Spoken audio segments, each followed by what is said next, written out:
I build things for a living. Decks, additions, custom cabinets, you name it. I framed it, finished it, and handed it over.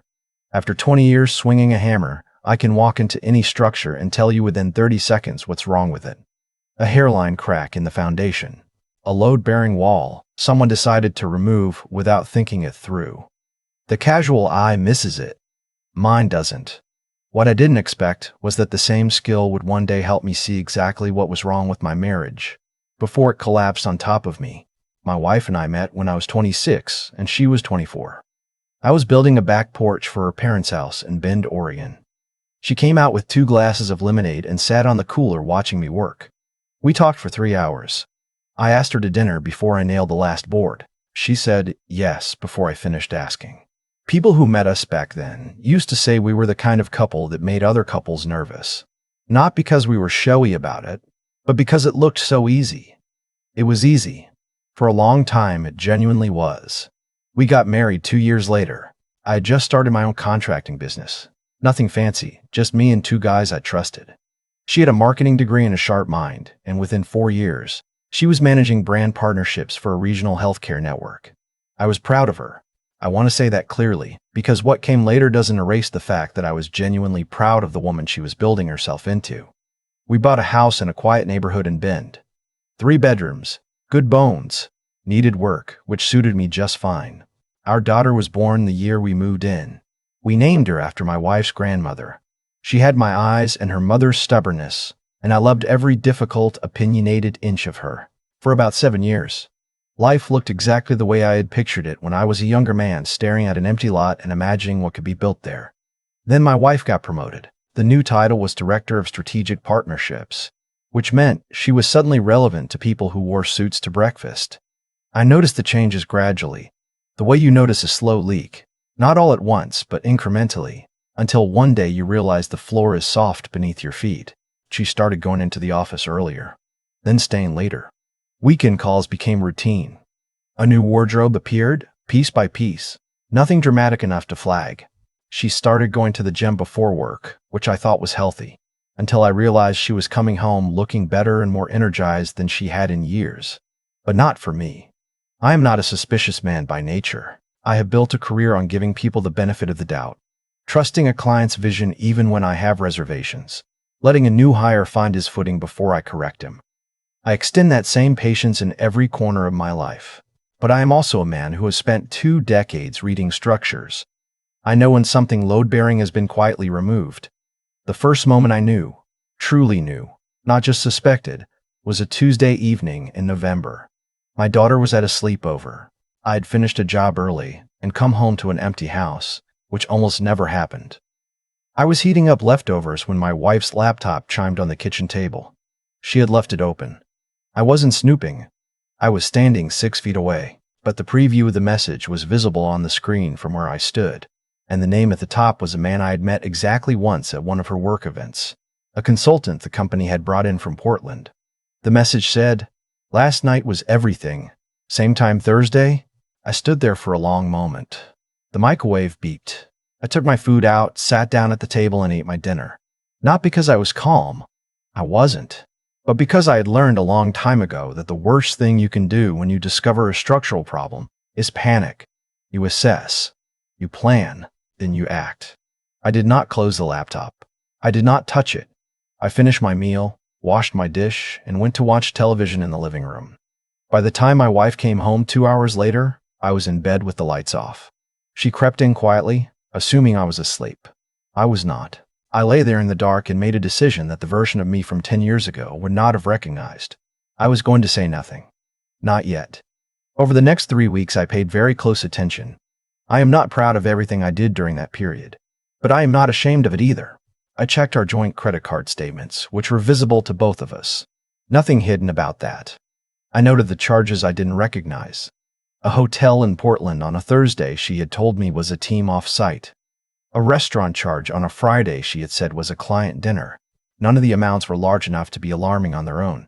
Together, they told a story. I also called a family law attorney.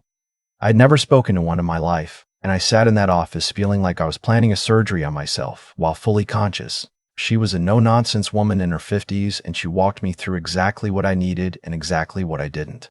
Oregon is an equitable distribution state, she explained. Document everything. Move nothing without counsel. Know your assets before you make a move. I thanked her, paid her consultation fee, and went back to work. Work helped. My hands needed to be busy or my mind would go to places I couldn't afford to visit yet. I had a kitchen remodel in progress, and a deck job starting the following week, and a loyal crew depending on me to keep things running. I showed up every day. I did my job, I came home, I cooked dinner, I helped my daughter with her homework. I lay next to my wife at night and did not say a word. There's a particular kind of silence that has weight to it. My wife noticed it in December. She started being kinder to me, small gestures, a hand on my shoulder, bringing me coffee without being asked. I have thought about this many times since. I think some part of her knew, not that I had found out, but that something was off. People who are doing wrong tend to have a sensor for it. You seem distant, she said one evening. Long week, I told her. She nodded and said nothing more. I watched her go back to her phone and I thought about the message on her laptop and I kept eating my dinner. By January, I had a clear picture of the finances. I am not a complicated man in that regard. We had a joint checking account, 2 savings accounts, my business account, her 401k, my 401k, and equity in the house. The attorney had already explained what was mine and what was hers and what was ours. I spent a quiet weekend afternoon organizing every document I needed. Pay stubs, tax returns, account statements, the mortgage, my business records. I put them on a thumb drive and stored it in my truck. The consultant from Portland had a name, a LinkedIn page, and a company website. I am not going to pretend I didn't look. He was 40 years old, well-dressed in his profile photo, worked in healthcare strategy, traveled constantly. I stared at his picture for about 30 seconds and then I closed the tab. I didn't need to know more about him. He wasn't my problem. My wife's choices were my problem. His were his own. February was when things shifted. My daughter's school held its annual science fair and my wife forgot. It was on the calendar. I had reminded her twice. On the afternoon of the fair, she texted me saying she had an unexpected meeting that would run late. My daughter and I went together. She won second place for her project on water filtration. We went out for milkshakes afterward, and she talked the entire drive home about how filters worked and whether we could build one for the backyard. I said we absolutely could, and I meant it. That night after she went to bed, I sat at the kitchen table for a long time. I thought about the kind of father I wanted to be, and the kind of life I wanted my daughter to grow up watching. I thought about what it would look like to stay versus what it would look like to leave. I had already known for months that I was going to leave. The science fair was just the moment I stopped grieving it. I called my attorney the following morning. We filed in March. I had already done most of the groundwork, the documentation, the asset inventory. Because I had not confronted my wife, she had no idea it was coming. I had moved a portion of my personal savings, money that had been in my business account since before our marriage, to a separate account on my attorney's advice. I had done it legally, declared it in the filing, and documented the source. Everything above board. I want to be clear about that. The morning the papers were served, I had already arranged for my daughter to stay with my parents in Redmond for a few weeks. I had told my parents enough, not everything, just enough. My mother cried. My father squeezed my shoulder and said nothing, which from him was the most supportive thing possible. I was not home when my wife received the papers. I had moved into a furnished rental the week before, a 2-bedroom place in a neighborhood I liked. My daughter's room there had a window that faced a big fir tree. I set it up with her things from home, her books, her bedding, her lamp. I wanted her to see it and feel like she still had a place with me. My wife called me 41 times the day the papers were served. I answered twice. The first time, she cried and said this was a mistake. I told her it was not. The second time, she said she wanted to talk in person.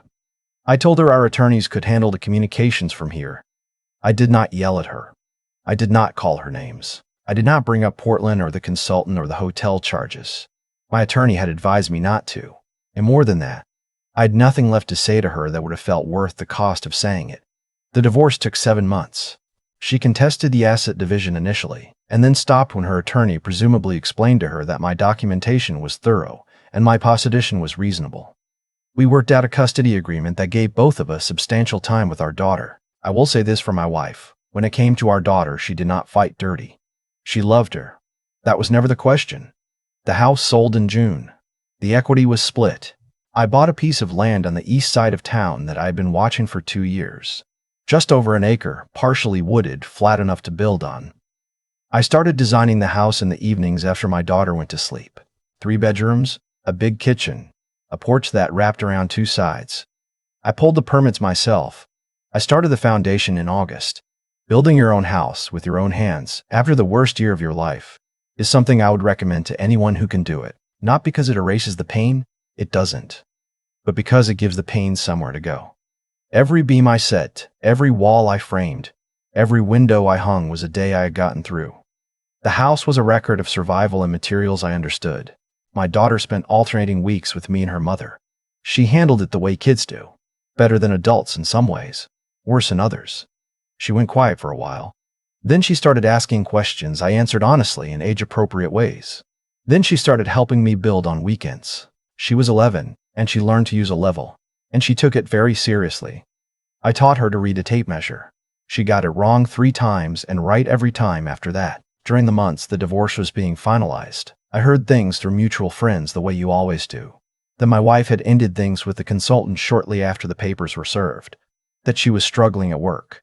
That she was seeing a therapist. I processed each piece of information the same way I processed everything that year.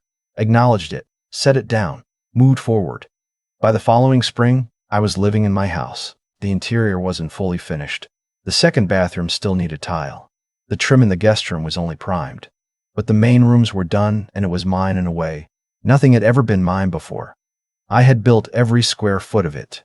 I knew every joint and every seam. My daughter told her mother about the house, and apparently her mother asked to see pictures. My daughter showed her on her phone. I heard this secondhand from my daughter, who mentioned it the way kids mention things. Casually, while eating a sandwich, not fully aware of the weight of it, I said that was fine and changed the subject. In June, 18 months after the divorce was finalized, I was picking up lumber at the hardware store in town. The big one on the north end, where half the contractors in the county end up on a Saturday morning. I was loading cedar boards into my truck when I heard someone say my name. I turned around. My wife was standing about 15 feet away in the parking lot. A cart in front of her with potting soil and a flat of flowers. She had clearly not expected to see me. The color had drained from her face in the way I imagine it does when you turn a corner and encounter something you thought was safely in the past. She looked like she had been walking normally through her life and had suddenly remembered what she had done. I looked at her for a moment. I didn't feel the flood of anger I might have expected. What I felt was something quieter and more final, a kind of completeness, the way a structure feels when the last piece clicks into place. "Hi," I said. "Hi." Her voice was careful. "You look good." "I'm doing well," I told her. I meant it. There was a pause. She looked at the lumber in my truck. "Are you working on something?" "Still finishing the house," I said. "Second bathroom." She nodded. She seemed to want to say something and couldn't find what it was. I had no particular desire to help her find it. "How's work?" I asked, not unkindly. "Fine," she said. "Different." A pause. "I changed companies. I'm at a smaller firm now." "That can be good," I said. Another silence settled between us. Not the heavy, loaded kind from the end of our marriage. Just ordinary silence between 2 people who used to know each other very well and now lived in entirely separate structures. I thought of my daughter, who was at a birthday party that afternoon and would be with me for dinner. I thought of the cedar boards waiting to be cut. "I'm glad you're doing well," my wife said finally. She sounded like she meant it. "Take care of yourself," I told her. I closed the tailgate, got in my truck, and drove home. That evening I made my daughter's favorite pasta with the sausage and spinach she used to ask me to make when she was small enough to sit on the counter and watch me cook. We ate on the porch, which was the part of the house I was most proud of, the one that wrapped around 2 sides and caught the last of the light on a long June evening. My daughter talked about the birthday party and a book she was reading and a kid in her class who had said something that annoyed her, and I listened to all of it. After she went to bed, I sat out on the porch alone for a while. The fir trees at the edge of the property were dark against a blue sky that wasn't quite done being light. I had a coffee, and I thought about nothing in particular. I did not feel triumphant exactly. Triumph implies a war, and I had made a decision early on not to fight one. What I felt was something slower and more durable than triumph. I had taken something that was falling apart and chosen not to go down with it. I had taken my daughter through the worst of it without letting her see me break. I had built something with my own hands that would stand long after both my wife and I were gone. I finished my coffee and went inside. The second bathroom still needed tile. I planned to start Monday. There is a thing I tell clients when a project has gone sideways on them. Contractor error, materials failure, something they couldn't have anticipated. I tell them, the structure isn't the problem. The structure is just showing you where the real problem was. Fix the real problem and the structure will hold. I fixed the real problem, the structure is holding.